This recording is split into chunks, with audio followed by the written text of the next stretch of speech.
مشکل زندگی میں آ گئی، پریشانی آ گئی، بیماری آ گئی، نقصان ہوا، گھاٹا ہوا، کچھ بھی ہو گیا، لیکن ہمیشہ توکل کیا ہے؟ ہمیں بچانے والی ذات اللہ تعالیٰ کی ہے. حسبنا اللہ و نعم الوکیل. ہمیں بچانے کے لیے ہمارا اللہ کافی ہے. مصیبت میں پڑا ہوں ضرور، یہ مصیبت مجھے نکالے گی اللہ کی طرف سے. بیمار ضرور ہوا ہوں میں آج، لیکن مجھے اللہ شفا بھی دے گا. آج میرے گھر کے اندر تنگ دستی چل رہی ہے، آج میرے گھر کے اندر ماحول خراب ہے، میرے رزق کے دروازے بند ہیں، آج بند ہیں، اللہ مجھے کل کھول دے گا. یہ جو توکل کا جو عبادت ہے نا، اللہ پر جو توکل جو آدمی کرتا ہے، جس معیار میں انسان کا توکل ہوتا ہے، اللہ تعالیٰ اس کے ساتھ اسی معیار کے ساتھ معاملات کرتا ہے. جس انداز میں آپ اللہ پر بھروسہ کریں گے، جس لیول میں اللہ سے آپ توکل کر کے بیٹھیں گے، اللہ ویسے ہی اللہ آپ کو عطا کرے گا، ویسے ہی بچائے گا اللہ آپ کو. جہاں پر پورے دروازے بند کر دیے گئے ہو، زندگی یہاں پر لا کر کھڑی کر دی آپ نے، آپ کی زندگی یہاں تک کہ کوئی سہارا نہیں ہے، کوئی دروازہ نہیں ہے، پورے دروازے بند ہو گئے، لیکن پھر بھی آپ کا یقین کیا ہے؟ اللہ مجھے اس سے باہر نکالے گا، اس سے میں ضرور باہر نکلوں گا، اللہ مجھے باہر نکالے گا. دل میں کامل پختہ یقین ہو، اللہ کی قسم اللہ ایسی جگہ سے راستہ کھولتا ہے، وہم گمان بھی نہیں کر پائیں گے. واللہ یرزق من یشاء بغیر حساب. اللہ نے کہا کہ جہاں پر دروازے بند کر دیے گئے ہو تو ہم ایسی جگہ سے انسان کو رزق دیتے ہیں جہاں سے اس کا وہم گمان بھی نہیں ہوتا، سوچ بھی نہیں سکتا انسان کہ ایسا بھی ہو سکتا ہے، کبھی سوچ بھی نہیں پائیں گے آپ. ایسی جگہوں سے اللہ کی مدد آتی ہے کہ شرط ہے کہ آدمی توکل کرے، بھروسہ کرے. بسم اللہ الرحمن الرحیم. وَاذْكُرْ فِي الْكِتَابِ إِبْرَاهِيمَ إِنَّهُ كَانَ صِدِّيقًا نَبِيًّا. تمام قسم کی تعریفیں، حمد و ثنا، بڑائی و کبریائی اسی اللہ کے لیے لائق و سزاوار ہیں جو اس کائنات کا رب العالمین ہے.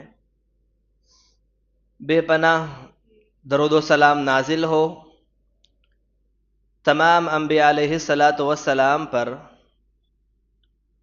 بالخصوص میرے اور آپ کے آخری نبی جناب محمد رسول اللہ صلی اللہ مقدسہ پر. اللہم صلی وسلم وبارک علیہ.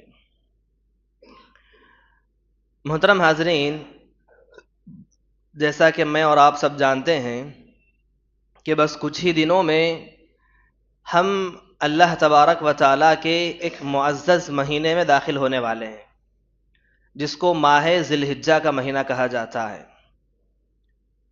ذی الحجہ کا مہینہ وہ مہینہ ہے، اس مہینے کے اندر دنیا بھر سے لوگ کعبۃ اللہ کا رخ کرتے ہیں، اور کعبۃ اللہ کا رخ کرنے کے بعد حج بیت اللہ عطا کرتے ہیں، حج ادا کرتے ہیں، جس حج کو اسلام کے ارکان میں سے ایک رکن مانا گیا ہے، رکھا گیا ہے. اور اس مہینے کے اندر پوری عبادتیں ایک ساتھ جڑ جاتی ہیں، جو بقیہ مہینوں میں ایک ساتھ نہیں جمتی، جس میں روزہ بھی آ جاتا ہے، نماز بھی ہو جاتی ہے، حج بھی آ جاتا ہے. تقریباً پوری عبادتیں اسی مہینے کے اندر ایک ساتھ مل کر جمع ہو جاتی ہیں. اور اس مہینے کی بڑی فضیلت بھی بتائی گئی، اور اس مہینے کے کچھ خاص اعمال بھی بتائے گئے، جسے ہم ہر سال بار بار سنتے ہیں. اس مہینہ جو ذی الحجہ کا مہینہ ہے، جب بھی یہ مہینہ آتا ہے، مجھے اور آپ کو حضرت ابراہیم علیہ السلام کی زندگی یاد دلاتا ہے. اور صاحب ایمان کے لیے ضروری ہے کہ جو اپنے آپ کو ایک مومن سمجھنے والا مسلمان، جب بھی ذی الحجہ کا مہینہ آئے تو وہ اپنے آپ کے اندر اپنی زندگی میں ابراہیم علیہ السلام کی زندگی کو یاد کر کے دیکھیں. ابراہیم علیہ السلام کی زندگی کو ایک نمونہ بنا کر اپنی زندگی میں جھانک کر دیکھیں، کیا ہماری زندگی ابراہیم علیہ السلام کی زندگی کی طرح تو نہیں ہے؟ جیسی زندگی ابراہیم علیہ السلام نے دنیا کے اندر بسر کی، اللہ نے آپ کو دنیا میں جیسی زندگی گزارنی اللہ نے آپ کو چاہا، ویسی زندگی تو میں اور آپ نہیں گزار رہے ہیں آج.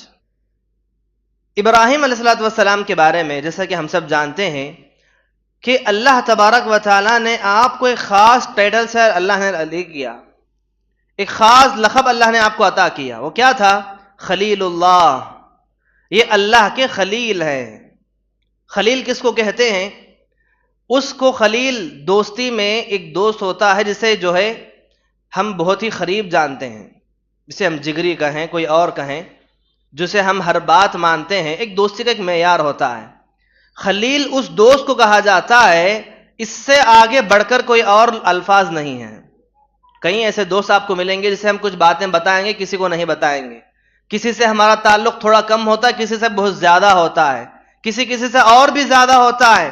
خلیل اس دوست کو کہتے ہیں، اس دوستی سے آگے بڑھ کر کوئی اور دوستی نہیں، آخری درجے کی دوستی، آخری درجے کی محبت کے خلیل ہے وہ میرا خلیل، اس سے بڑھ کر کوئی اور محبت نہ ہوگی دوستی میں۔ تو ایسی دوستی کی، ایسی محبت کا لقب اللہ نے آپ کو عطا کیا کہ ابراہیم میرے خلیل ہیں۔ جب اللہ کے اتنے زیادہ قریب ہو ایک پیغمبر، اللہ کی اتنی زیادہ محبت آپ کو حاصل ہو، تو پھر زندگی کیسی ہونی چاہیے تھی؟ آرام کی زندگی، سکون کی زندگی، چین کی زندگی، اطمینان والی زندگی ہونی چاہیے تھی، لیکن ایسا نہیں ہوا۔ پوری تاریخ گواہ پڑی ہے کہ اتنی زندگی میں جتنی اللہ نے آپ کو عطا کی، اتنے سال جتنے آپ دنیا میں زندہ رہے، ایک پیدائش کے بعد جب سے آپ نے ہوش سنبھالا، اس وقت سے لے کر بڑھاپے تک آپ کی زندگی میں صرف آزمائشیں آئیں، صرف پریشانیاں، صرف آزمائشیں، صرف مصیبتیں۔ ایک آزمائش ختم نہ ہوتی، دوسری آزمائش میں داخل کیے جاتے۔ ایک مصیبت سے باہر نکلتے نہیں، دوسری اور مصیبت آ جاتی۔ گزری ہوئی آزمائش آنے والی آزمائش سے اور زیادہ بڑی ہو جاتی۔ پے در پہ زندگی کے ہر موڑ پر جب ہوش سنبھالے تو ایک آزمائش، جوانی میں پہنچے تو ایک آزمائش، جوانی آزمائشوں میں گزر گئی، بڑھاپے میں پہنچ گئے، بڑھاپے میں بھی آزمائش۔ تو اللہ تبارک و تعالیٰ نے اپنے خاص دوست کو، ابراہیم جو خلیل تھے اللہ تعالیٰ کے، ایسے خلیل دوست سے بھی اللہ نے پوری زندگی صرف امتحانات سے اللہ نے آپ کو آزمایا۔ اور قرآن کہتا ہے کہ اتنے آزمائشوں کے بعد، اتنے امتحانات کے بعد، ہر آزمائش میں، ہر امتحان میں ابراہیم علیہ السلام کامیاب اترے۔ کوئی ایسی آزمائش نہیں تھی جس میں ابراہیم علیہ السلام ناکام ہو گئے ہو۔ اللہ نے آپ کو آزمانا چاہا، اولاد سے محروم کر کے اللہ نے آپ کو آزمایا، گھر سے بے دھر کر کے اللہ نے آپ کو آزمایا، زمانے بھر میں بدنام کر کے اللہ نے آپ کو آزمایا، اور بھی طرح سے بڑھاپے میں پہنچے تو آپ کو ایک اولاد اللہ نے عطا کی، اسی اولاد کو قربانی کرنے کا اللہ نے آپ کو آزمایا، اپنے ہاتھوں سے بیٹے کو ذبح کرنے کا ایک واقعے سے اللہ نے آپ کو آزمایا۔ جوانی سے لے کر ایک ہوش سما سے بڑھاپے تک کبھی آزمائش ختم ہی نہ ہوئی۔ آگ میں ڈالے گئے، مصیبتیں جھیلی، لوگوں نے آپ کے اوپر مارا، جو ہے لوگ مار کر آپ کو اپنے شہر سے باہر کر دیے، گھر سے بے دخل کر دیا باپ نے۔ ہر طرح کے ہر موڑ پر خلاصہ کلام یہی ہے کہ آپ کسی بھی آزمائش میں ناکام نہ ہوئے۔ اللہ کا حکم آیا، آپ کر گزرے، اللہ نے چاہا ویسے ہی آپ کی زندگی آگے بڑھتے گئی۔ آپ کو بتاتا چلوں کہ سب سے پہلے جو آزمائشوں کا سلسلہ آپ کا آغاز ہوا آپ ہی کے گھر سے۔ جیسے آپ ہوش سنبھالے، آپ کو ہوش آیا کہ سمجھ میں آیا کہ آخر ہمیں کون ہمارا معبود ہے، مجھے پیدا کرنے والا کون ہے، کون ہمارا معبود ہے۔ دیکھا کہ لوگ سورج کی پوجا کر رہے ہیں، دیکھا کہ لوگ چاند کو خدا مان رہے ہیں، باپ جو ہے بتوں کو تراشنے والا بت بنا رہا ہے، اپنے باپ بت بنا کر اسی بت کی پوجا کی جا رہی ہے۔ جو بت کا اپنے باپ نے جس ہاتھوں سے اپنے بت کو بنایا ہے، اسی بت کے آگے باپ سجدہ کر رہا ہے۔ جس بت کو اس کے باپ نے بنایا ہے، اسی بت کے آگے پورے لوگ منتیں مانگ رہے ہیں، دعائیں کر رہے ہیں، اس کے آگے سجدہ کر رہے ہیں۔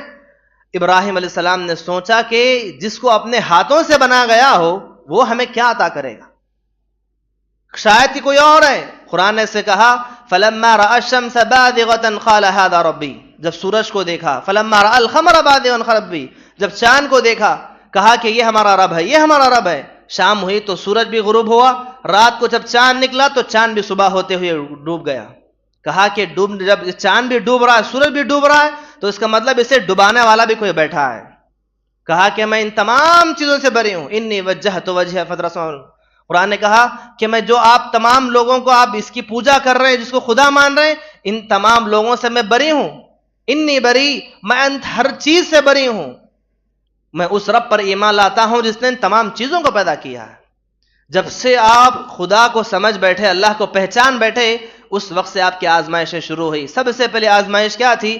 آپ کو گھر سے بے دخل کر دیا گیا، دیکھیے، ایک ہوش سنبھالنے کے بعد، ایک جوانی میں آنے کے بعد، جب بچہ بالغ ہو جاتا ہے، جس کے پاس ہاتھ میں کام کرنے کو کوئی ہنر نہ ہو، کوئی پیسہ نہ ہو، کچھ بھی نہ ہو، اگر ایسے بچے کو اگر گھر سے آپ بے گھر کر دیں گے، باہر ڈھکیل دیں گے، اس کی زندگی کیا ہوگی؟ وہ کہاں پر جائے گا؟ اپنا بسیرا کہاں بسائے گا؟ کیا کمائے گا؟ کیسے زندگی گزارے گا؟ ایک بہت بڑی آزمائش ہے، معمولی بات نہیں ہے۔ گھر سے باپ نے کہا کہ اگر ابراہیم تو نے ساری باتیں نہیں چھوڑی، ابراہیم علیہ السلام سب سے پہلے باپ کے پاس گئے۔ قرآن نے کہا یا ابت لا تعبد الشیطان، سورہ مریم میں اللہ نے پورا نقشہ کھینچا ہے، کہا کہ اے میرے ابا جان، آپ اس شیطان کی پوجا نہ کریں، جس کی آپ پوجا کریں، جس کی عبادت آپ کر رہے ہیں، جن بتوں کو آپ مان رہے ہیں، یا ابتی کہتے ہوئے باپ کو سمجھانے لگے۔ باپ نے اپنے بیٹے کی بات نہیں مانی، الٹا کیا کہا؟ ابراہیم اگر تو اس اپنی بات سے باز نہیں آیا، اپنے اس بات کو تو نے نہیں چھوڑی، جو ڈھونگ مچا رکھا ہے، اس ڈھونگ کو تو نے ختم نہیں کیا، تو میں کیا کروں گا؟ کوڑے تجھ پر برساؤں گا اور تجھے گھر سے باہر ڈھکیل دوں گا۔ پہلے تو کہا کہ اگر تو چھوڑ دے گا تو میں تجھے کیا کروں گا؟ اچھی خاصی تجھے نوکری مل جائے گی، تیرے پاس پیسہ جمع ہوگا، ساری چیزیں ہو جائیں گی۔ اگر اس سے باز نہیں آیا تو پھر تجھ پر کوڑے برسائے جائیں گے اور گھر سے بے دخل کر دوں گا۔ باپ نے، بیٹے نے جب جا کر باپ سے ادباً اچھے انداز میں، شائستہ انداز میں اصلاح کرنے کی، سمجھانے کی کوشش کی، باپ نے نہیں مانی۔ باپ نے الٹا دھمکی دی، مارنے کی، کوڑے برسانے کی، گھر سے باہر ڈھکیل دینے کی۔ باپ نے ویسا ہی کیا، بیٹا ماننے کے تیار نہیں تھا، گھر سے باہر ڈھکیل دیے گئے۔ گھر سے باہر نکل کر آپ نے کسی جگہ پر بسیرا بنایا، آپ لوگوں کو سمجھاتے رہے۔ ایک بہت بڑی آزمائش تھی، اس آزمائش میں بھی آپ پورے کامیاب اترے۔ اب دیکھیں گے ایسے کئی ایسے واقعات سے ہمیں، ابراہیم علیہ السلام کے ان تمام واقعات کو میں اور آپ سب جانتے ہیں، لیکن واقعات کو جان لینا ضروری نہیں ہے، ان واقعات سے مجھے اور آپ کو کیا پیغام ملتا ہے یہ بات جاننا ضروری ہے، اور اس بات کو سمجھ کر ہر سال میرا آپ کی زندگی میں یہ عمل ہونا چاہیے۔ آئیے دیکھتے چلیں ابراہیم علیہ السلام کی زندگی کے واقعات سے ملنے والے پیغامات کیا ہیں، کیا اسباق ہیں، کیا سبق ملتا ہے۔ سب سے پہلا سبق ابراہیم علیہ السلام کی زندگی کے پہلے واقعے سے ملنے والا یہ ہے کہ اگر باپ یا ماں باپ دونوں کوئی اگر غلطی میں ہو، باپ بھی غلطی کر رہا ہے، ماں بھی غلطی کر رہی ہے، دونوں غلطی پر ڈٹے ہوں، دونوں کی غلطی ہو، تب بھی اولاد کو یہ حق نہیں بنتا کہ ماں باپ کے خلاف جائیں۔ اگرچہ باپ غلط ہے، اگرچہ ماں بھی غلط ہے، ماں باپ دونوں غلط ہونے کے باوجود بھی اگر بیٹا اولاد حق پر ہے، تب بھی اولاد کو کوئی حق نہیں بنتا کہ وہ ماں باپ کے خلاف جائے، کسی بھی معاملے میں ہو، چاہے وہ پراپرٹی کا معاملہ ہو، چاہے وہ دین کا معاملہ ہو، چاہے وہ کچھ بھی ہو۔ دین کا معاملہ بھی کیا ہے؟ اگر وہ اللہ کو چھوڑ کر کسی اور کی پوجا کرنے کے لیے کہہ رہے ہیں، شرک کرنے کے لیے کہہ رہے ہیں، اس جگہ پر اولاد کو حق ہے کہ وہ اپنے ماں باپ کی نافرمانی کریں گے، سوائے اللہ کے علاوہ دوسروں کی پوجا کرنے کے لیے ماں باپ کہیں۔ اللہ کی عبادت کے علاوہ دنیاوی جو بھی معاملات ہیں، اگر ماں باپ اولاد کو کہتے ہیں کچھ بھی کرنے کے لیے، اگرچہ اس میں اولاد کا نقصان ہے، گھاٹا ہے، کچھ بھی ہے، پراپرٹی کا معاملہ ہے اور ماں باپ اپنے بچوں کو بے دخل کر رہے ہیں، باپ ہے اپنے بچوں کو پراپرٹی نہیں بانٹ رہا ہے، ماں ہے اپنا ماں باپ کرتے ہیں، اولاد کا حق نہیں بنتا کہ اولاد ماں باپ کے خلاف جائے گی۔ یہ بنیادی سبق ملتا ہے۔ ابراہیم علیہ السلام، آپ نے دیکھا پورے واقعے کے اندر باپ ناحق تھا، باپ کو معلوم تھا کہ میں ناحق ہوں، بیٹے کو گھر سے باہر بے دخل کر دیے، اپنی پراپرٹی سے، گھر سے، ہر چیز سے باہر ڈھکیل دیے۔ ابراہیم علیہ السلام نے اف نہ کہا، جا کر اصرار نہیں کہا کہ مجھے کیوں گھر سے باہر ڈھکیلیں گے، میں آپ کا بیٹا ہوں، یہ میرا بھی گھر ہے، کبھی جا کر اپنے باپ سے اصرار نہیں کیا، بلکہ خاموشی سے باہر نکل گئے۔ ایک بہت بڑا پیغام ہے، یہ انبیاء کی سنت رہی، اگرچہ ماں باپ غلط ہوں، ماں باپ ناحق ہوں، لیکن اولاد حق پر ہونے کے باوجود بھی خاموشی اختیار کرے گی۔ کئی ایسے اولادوں کو آپ نے دیکھا ہوگا، اولاد کیا سمجھتی ہے، اگر حقیقتاً میں اگر ماں باپ کچھ غلطی کرتے ہیں، پراپرٹی کے معاملات میں اکثر واقعات بار بار ہم سنتے ہیں، کئی ماں باپ کی غلطی ہوتی ہے کہ ماں باپ کئی بچوں میں جب تقسیم کرنے کا معاملہ آتا ہے تو کسی کو زیادہ، کسی کو کم کر کے تقسیم کرتے ہیں، جس کے حق میں مال کم ہو گیا ہو، جس کی پراپرٹی کم آئی ہو، ان اولاد وہ آگے بڑھ کر کہتی ہے کہ ہمارے ماں باپ نے ہمارا حق مارا ہے، اس لیے ہم ان کی اطاعت نہیں کریں گے، ان سے بات نہیں کریں گے، ان سے رشتہ توڑ لیں گے. کئی اولادیں اپنے ماں باپ سے آج بھی ناراض ہو کر رشتہ توڑے بیٹھے ہیں، اس لیے کہ ماں باپ نے حق مارا ہے. اگرچہ ماں باپ نے حق مارا ہوگا، وہ اللہ کے پاس وہ جواب دے لیں گے، ان کو ان کے مال کا جواب دینا ہے اللہ کے پاس. لیکن اولاد کے لیے کوئی حق نہیں بنتا کہ اولاد ماں باپ سے ناراض ہو جائے، رشتہ توڑ لے، ان کی نافرمانی کرے، کوئی حق نہیں بنتا. اور دوسرا سبق، جہاں پر کوئی آدمی زمانے کی اصلاح کرنے کی کوشش کرتا ہے، کسی کو میں دعوت دینا چاہتا ہوں، کسی کو میں اچھی بات بتانا چاہتا ہوں، کسی کو میں پیغام دینا چاہتا ہوں، اللہ کے دین کی دعوت دینا چاہتا ہوں. ابراہیم علیہ السلام کی سنت رہی پورے پیغمبروں کی کہ سب سے پہلے دعوت باہر نہیں، گھر میں دی جائے گی. آپ سب سے پہلے اپنے گھر میں اپنے گھر والوں کو دعوت دیں گے، اچھی باتوں کا، اچھے کاموں کا، نیک کام کرنے، نمازوں کی. آپ باہر والوں کو جا کر نماز پڑھنے کا حکم دے رہے ہیں کہ بھائی نماز پڑھو نماز پڑھو، آپ کے گھر والے نماز نہیں پڑھ رہے ہیں.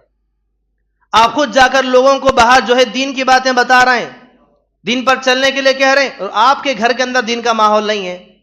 تو جہاں پر دعوت دینے، دین و اصلاح کرنے کی بات ہوگی، وہ اصلاح سب سے پہلے ہمارے گھر کے اندر ہونی چاہیے. ایک گھر کا بڑا ذمہ دار، اس کی ذمہ داری بنتی ہے کہ وہ پہلے اپنے گھر کی اصلاح کرے. اور ایک بہت بڑا سبق کیا ملتا ہے؟ نرم لہجہ. دیکھیے، یہ پیغمبروں کی زندگیوں سے ملنے والے اسباق ہیں کہ پیغمبروں کی زبانیں ایسی زبانیں تھیں، ان زبانوں سے نکلنے والے جملے لوگ پتھر دل والے لوگوں کو بھی موم بنا دیتے تھے. ان کی زبانوں سے نکلنے والے جملے پیغمبروں کے، ان کی زبان سے نکلنے والا ایک ایک جملہ سامنے والے کا دل اگر پتھر بھی ہو، ان الفاظ سے، ان جملوں سے موم بن جاتا تھا. اتنی نرم گفتگو، اتنی شائستہ انداز میں، اچھے اخلاق میں. قرآن نے کیا کہا؟ یا ابتی کا لفظ کہا کہ اے ابا جان. نرمی کے ساتھ، محبت کے ساتھ، شفقت کے ساتھ بیٹے اپنے باپ سے بات کرتے ہوئے ایسا لہجہ استعمال کر رہے تھے، شاید کہ اگر باپ کی محبت اگر ہوتی تو اس بیٹے کے ان الفاظ پر باپ قربان ہو جائے. اتنے نرمی، اتنے میٹھے میٹھے الفاظ، ایسے جملے. نرم لہجہ ہی انسان کو اپنی بات کو اثر کرواتا ہے. آپ کسی کو کچھ پیغام دینا چاہتے ہیں، کسی بچوں کو، اولاد کی تربیت میں بہت بڑا کیا ہے جانتے ہیں؟ ماں باپ آج کئی شکایتیں کرتے ہیں کہ ہمارا بچہ جو ہے بات نہیں سنتا ہے. ماں کہتی کہ ہمارا بچہ جو ہے ہماری نافرمانی کر رہا ہے، باپ کی نافرمانی کر رہا ہے، ماں کی نافرمانی کر رہا ہے. ہم اسے اصلاح کرنے کی کوشش کر رہے ہیں، سدھارنے، بچہ سدھرنے کا نام نہیں لے رہا ہے. کیوں؟ کیونکہ آپ جو تربیت کرنے کا جو طریقہ ہے، وہ جو ہے سخت لہجے میں آپ طریقہ اس کی اصلاح کر رہے ہیں. بات بات پر اس کو مار کے اس کو اصلاح کرنے کی کوشش کر رہے ہیں. ہمیشہ غصے کے انداز میں اس کی اصلاح کر رہے ہیں، کبھی اصلاح نہیں ہوگی. اصلاح کرنے کے لیے، بچوں کو سمجھانے کے لیے، ان کے دماغوں میں، دل میں بات بٹھانے کے لیے نرم لہجہ بنیادی ضروری ہے. جب تک ماں باپ اپنی اولاد سے نرم لہجے میں محبت کے ساتھ بات نہیں کریں گے، اولاد کبھی بات نہیں سنیں گے. چاہے وہ اولاد ہو، کوئی اور بھی باہر کا معاملہ بھی ہو. کوئی آدمی سامنے غلطی کرتا ہے، مسجد کے اندر ہو یا باہر ہو، کوئی آدمی سے غلطی ہو گئی، اس کو اصلاح کرنے کے لیے آپ نرمی کے ساتھ بتائیں گے تو اس کو بات سمجھ میں آئے گی. اگرچہ آپ کا مقصد کیا ہے؟ اصلاح کرنا ہے، لیکن آپ کے بولنے کے انداز میں، بتانے کے انداز میں اگر کچھ غصہ آ گیا، کچھ گرمی ہو گئی، تو پھر بات سمجھنے کے بجائے اور بگڑ جائے گی. وہ معاملہ اصلاح کے بجائے اور نقصان کرتا چلا جائے گا. اس لیے ابراہیم علیہ السلام کی زندگی سے سبق ملتا ہے کہ آپ جب بھی کسی کی اصلاح کرنا چاہیں، چاہے وہ اولاد کی ہو یا باہر ہو، کسی کی بھی اصلاح ہو، نرم انداز میں، نرم لہجے میں اصلاح ہونے چاہیے. محترم حاضرین، اب دیکھیں گے ابراہیم علیہ السلام کی زندگی کا ایک اور واقعہ کہ اس زمانے کا جو بڑا حاکم تھا، جو بادشاہ کہلاتا تھا، جو ذمہ دار تھا، اس نے کیا کہا؟ سارے گاؤں والے لوگ ابراہیم علیہ السلام کے خلاف ہو گئے. کہا کہ ابراہیم نیا ڈھونگ مچا رہا ہے کہ اللہ معبودیں جو ہے باطل ہیں. ایک واقعہ کیا چلا؟ پورے بتوں کے ابراہیم علیہ السلام توڑ ڈالے، ایک بت کو چھوڑ دیا. پورے جو چھوٹے چھوٹے بت تھے، سارے بتوں کو توڑ کر جو بڑا بت تھا اس کے ہاتھ میں کڑھاڑی دے دی. پورے لوگ میلے میں جمع تھے، واقعہ ہم نے بارہا سنا ہوگا. تو جب گاؤں کے لوگ میلے سے واپس پہنچے تو پوچھا کہ آخرکار اس نے کون کیا ہے؟ تو ابراہیم اکیلا واحد تھا جو میلے میں نہیں شریک تھا، تو ابراہیم نے توڑا ہے. اب ابراہیم کو سزا دینے کے لیے قالوا حرقوا، قرآن نے کہا قالوا حرقوه وانصروا آلهتکم، سورہ انبیاء میں اللہ نے کہا کہ لوگوں نے کہا، اس کے بادشاہ نے کہا، بڑے حاکم نے کہا کہ اسے پکڑو اور اس کو آگ میں ڈال دو، اور آگ میں ڈال کر ان تمام جو بتیں ٹوٹے ہوئی ہیں اپنے معبودوں کو توڑا ہے، ان معبودوں کی مدد کرو، اس کو جلا کر اپنے معبودوں کی مدد کرو۔ اور مفسرین نے اس کی تفسیر میں لکھا ہے ابراہیم علیہ السلام کو جلانے کے لیے، اب اس بات پر مدد کرنے کے لیے جو بتوں کو مدد کرنے کی بات آئی، اس مدد کرنے کے لیے ہر آدمی اپنے گھروں سے کاڑیاں لکڑیاں جمع کرنے لگا۔ جو عورت جو بوڑھے گھر سے باہر نکل نہ پا رہے تھے، تکلیف کی بیماری کی وجہ سے اپنے حصوں کی لکڑیاں دوسروں کو دے کر بھیج رہے تھے۔ یہاں تک یہ لکھا گیا کہ جو آدمی چل کر جا کر لکڑیاں دے نہیں سکتا تھا جلانے کے لیے، وہ آدمی کسی اور کے ہاتھوں سے لکڑیاں بھیجتا تھا کہ میری بھی لکڑیاں پہنچاؤ ابراہیم کو جلانے کے لیے۔ اتنا غصہ، اتنی شدت تھی لوگوں میں کہ ابراہیم کو جلانا ہے۔ اتنی بڑی آگ جلائی بھی گئی اور اس آگ کے اوپر کے حصے سے آپ کو پھینکا بھی گیا۔ دیکھیے قربان جائیے، ایسے عجوبے، ایسے پیغمبروں کے واقعات ہیں، قرآن نے نقل کیا اس کے بارے میں کہ اگر اللہ تبارک و تعالیٰ چاہتا تو وہ آگ بجھ جاتی، اللہ کے لیے کوئی بڑی بات نہ تھی۔ کئی مفسرین نے یہاں بھی لکھا کہ اللہ کے فرشتے یہاں پر پہنچے، ابراہیم علیہ السلام سے درخواست کرنے لگے کہ اگر آپ چاہیں تو ہم اس آگ کو بجھا دیں گے، آپ چاہیں تو ہم آپ کو آگ سے بچا لیں گے۔ ابن عباس کی روایت کے مطابق علیہ السلام نے کہا کہ حسبنا اللہ و نعم الوکیل، میرے لیے اللہ کافی ہے، یہ آگ میں ڈالیں کچھ بھی کریں، میرا رب مجھے بچانے کے لیے کافی ہے۔ اسی توحید پر، اسی پختے ارادے پر آپ یقین کے ساتھ ڈٹے رہے، جمے رہے۔ اللہ نے کیا کیا؟ اگر اللہ چاہتا تو وہ آگ بجھ جاتی، اللہ چاہتا تو وہ آگ میں آپ پڑتے ہی نہ تھے، لیکن اللہ ایسا نہیں کیا۔ اللہ نے وہ آگ کی جو حرارت تھی، آگ کی جو شدت تھی، اس کی فطرت کو اللہ نے بدل دیا۔ کبھی آپ نے دیکھا ہے کہ آگ ٹھنڈی ہو؟ آگ کی فطرت ہے ہی گرم ہونا، وہ گرم ہوگی تو ہی آگ ہے، آگ ٹھنڈی تھوڑی ہوتی ہے۔ کبھی ایسا نہیں، برف کبھی گرم بن سکتا ہے؟ گرم ہو تو برف بنے گا ہی نہیں، وہ پانی بن جائے گا۔ لیکن اللہ کا قانون ہے کہ اللہ جب کسی چیز کو بدلنا چاہے تو چیز ویسے ہی رکھ کر اس کی فطرت کو اللہ بدل دیتا ہے۔ آگ کی فطرت ہے گرم ہوگی تو ہی آگ سلگے گی، ایسی گرم ہوئی سلگی ہوئی آگ کو اللہ نے کیا کہا؟ قلنا یا نار کونی بردا وسلاما علی ابراہیم، کہا کہ اے آگ تو ٹھنڈی ہو جا۔ آگ جل رہی تھی اور ایسی ٹھنڈی نہیں کہ جس ٹھنڈی سے ابراہیم کو سردی محسوس ہو۔ آگ میں جب پھینکے گئے تو اللہ نے اس آگ کو ٹھنڈی کر دی، اللہ نے فطرت بدل دی آگ کی، گرم نہیں بلکہ ٹھنڈی بن گئی۔ اور ایسی ٹھنڈی کہ جس ٹھنڈی اتنی بھی زیادہ ٹھنڈی نہیں کہ اس کو سردی محسوس ہو، اتنی نرم سردی، اتنی ٹھنڈی معمولی سے کسی سردی کی تکلیف بھی نہ ہو، صحیح سلامتی کے ساتھ آگ میں پڑے۔ آپ کو آگ میں ڈالنے جانے کے بعد بھی بدن کے کسی بھی حصے میں آپ کو تکلیف نہ ہوئی، بنا تکلیف کے، بنا کوئی بدن جلے کے، صحیح سلامتی کے ساتھ آگ سے نکل کر باہر واپس آئے۔ لوگوں کی آنکھیں حیران رہ گئی، شاید کہ تاریخ میں کبھی ایسا ہوا نہ تھا، لوگوں نے ایسا منظر آنکھوں سے دیکھا نہ تھا۔ سارے لوگ دیکھ کر پتا چلا کہ اللہ کی ضرور کرامت ہے، یہ اللہ کے ضرور پیغمبر ہیں، لیکن پھر بھی لوگ ایمان نہیں لائے، آنکھوں سے دیکھنے کے باوجود بھی قبول کرنے کے تیار نہیں تھے۔ تو ایسے واقعات سے بھی سبق ہمیں ملتے ہیں۔ سب سے بڑا سبق کیا ملتا ہے زندگی کا؟ کہ اگر ایسے مشکل حالات بھی اگر زندگی میں آ جائیں، جیسے کہ ابراہیم علیہ السلام کی زندگی میں کیا واقعہ آیا کہ آگ میں ڈالے جانے تک آپ کو لا کر سامنے کھڑا کر دیا گیا ہے، نہ آپ کے ساتھ رہنے والا کوئی آدمی موجود ہے، نہ آپ کے گھر کے افراد ہیں، کوئی بھی نہ، اکیلے واحد، اور آگ میں پھینکے جانے کا ماحول ہے۔ ایسے مشکل وقت میں بھی اللہ پر توکل کے ساتھ جمے رہے۔ ایک بڑا پیغام ہے، جتنی بھی بڑی مشکل زندگی میں آ گئی، پریشانی آ گئی، بیماری آ گئی، نقصان ہوا، گھاٹا ہوا، کچھ بھی ہو گیا، لیکن ہمیشہ توکل کیا ہے؟ ہمیں بچانے والی ذات اللہ تعالیٰ کی ہے۔ حسبنا اللہ و نعم الوکیل، ہمیں بچانے کے لیے ہمارا اللہ کافی ہے۔ مصیبت میں پڑا ہوں ضرور، یہ مصیبت مجھے نکالے گی اللہ کی طرف سے۔ بیمار ضرور ہوا ہوں میں آج، لیکن مجھے اللہ شفا بھی دے گا۔ آج میرے گھر کے اندر تنگ دستی چل رہی ہے، آج میرے گھر کے اندر ماحول خراب ہے، میرے رزق کے دروازے بند ہیں، آج بند ہیں، اللہ مجھے کل کھول دے گا۔ یہ جو توکل کا جو عبادت ہے نا، اللہ پر جو توکل جو آدمی کرتا ہے، جس معیار میں انسان کا توکل ہوتا ہے، اللہ تعالیٰ اس کے ساتھ اسی معیار کے ساتھ معاملات کرتا ہے۔ جس انداز میں آپ اللہ پر بھروسہ کریں گے، جس لیول میں اللہ سے آپ توکل کر کے بیٹھیں گے، اللہ ویسے ہی اللہ آپ کو عطا کرے گا، ویسے ہی بچائے گا اللہ آپ کو۔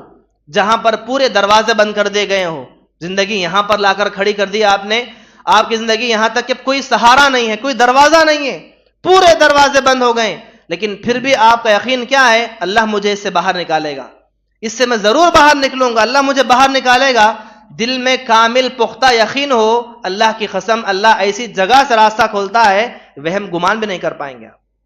واللہ یرزق من یشاء بغیر حساب. اللہ نے کہا کہ جہاں پر دروازے بند کر دیے گئے ہو تو ہم ایسی جگہ سے انسان کو رزق دیتے ہیں جہاں سے اس کا وہم گمان بھی نہیں ہوتا، سوچ بھی نہیں سکتا انسان. کیا ایسا بھی ہو سکتا ہے؟ کبھی سوچ بھی نہیں پائیں گے آپ. ایسی جگہوں سے اللہ کی مدد آتی ہے کہ شرط ہے کہ آدمی توکل کریں، بھروسہ کریں، جمے رہیں.